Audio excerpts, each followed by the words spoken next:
What's up, guys? Welcome to Superwise. I'm John, and let's just get right into this. So if you don't know already, there is a new Green Lantern Corps HBO Max series in development. It's going to be separate from the Ryan Reynolds 2011 Green Lantern movie, as far as we know, and it's set to feature fan favorites such as Sinestro, Kilowog, Guy Gardner, Simon Boz, Jessica Cruz, and Alan Scott. And today, The Hollywood Reporter provided new details about this upcoming Green Lantern show. The series is expected to begin filming this year, so naturally, you'll have to find actors who are going to play these Green Lanterns. And today we got the news that we have our Guy Gardner, and it's Finn Wittrock. I have seen him in a couple of things. To be honest, I don't really remember how good of an actor he is, so I can't say he's perfect for this role or anything.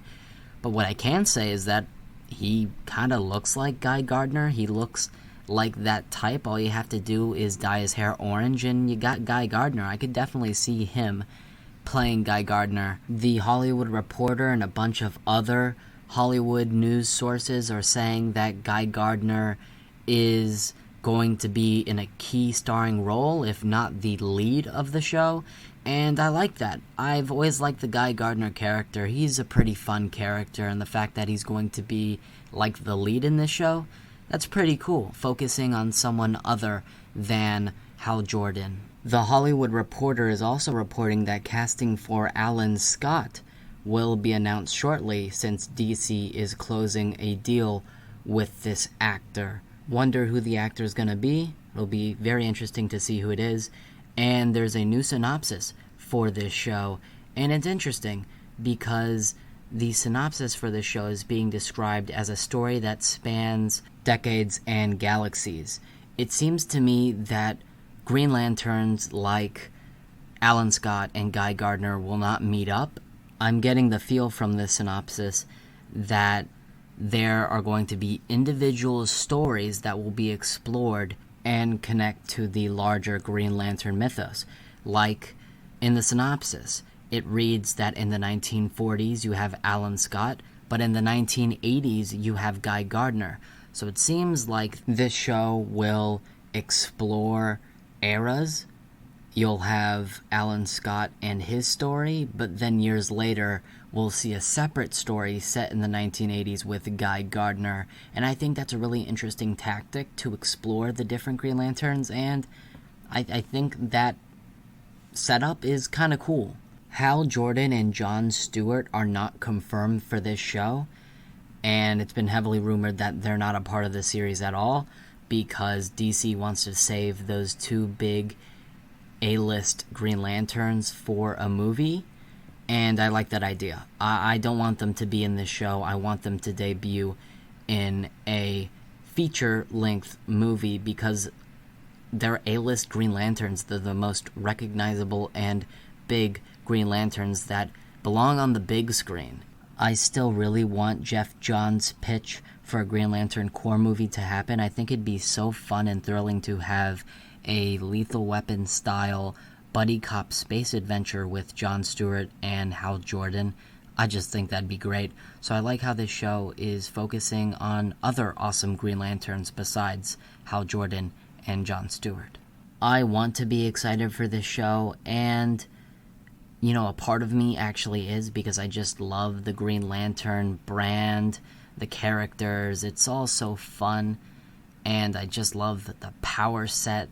The Green Lanterns are just so cool, and I want to love this show, but I'm a little hesitant because Greg Berlanti and Mark Guggenheim are involved with this show, and Greg Berlanti has been behind those trash CWDC Arrowverse shows, and Mark Guggenheim has written the 2011 Green Lantern movie. So, two yikers right there. To be fair, Greg Berlanti has worked on Superman and Lois, which I think is a really good show, surprisingly. But Greg Berlanti has had more misses than hits. But I'm cautiously optimistic. I love the Green Lanterns, and there's a lot of cool stuff you can do in this show. This is a show that's really expensive. The Hollywood Reporter said that Greg Berlanti has never worked on a DC show that's been so expensive, so I'm glad that this Green Lantern show is getting the budget it deserves. We'll see how this goes, but I'm definitely going to watch it, and I'm just hoping for the best. And since this show is moving forward, would not be surprised if we saw a panel at DC Fandom talking about new details about this show, so that should be pretty interesting. And in other news, we have our very first Flash set photo, and it has to do with Michael Keaton's Batman. These new set photos reveal the return of Tim Burton's 1989 Wayne Manor, which I think is so cool, how the very first set photos from the Flash movie are of Michael Keaton's Batman. I can't wait to return to the Burtonverse and see what Michael Keaton has been up to since Batman Returns. I love Michael Keaton's Batman, even though Batfleck is my favorite Batman of all time. I grew up with Michael Keaton's Batman, and I can't wait to explore more of the character 30 years later. I think it'll be really fascinating, really interesting, really exciting.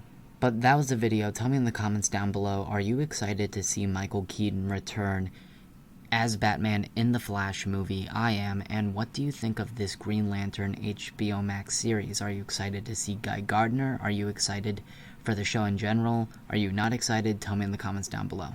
Please remember to like, share, comment, and subscribe if you haven't subbed already. I'd love to have you here. You'd be supporting the Superwise family. Mean a great deal. So subscribe. That will be all for me. And remember my catchphrase, guys. Stay Superwise.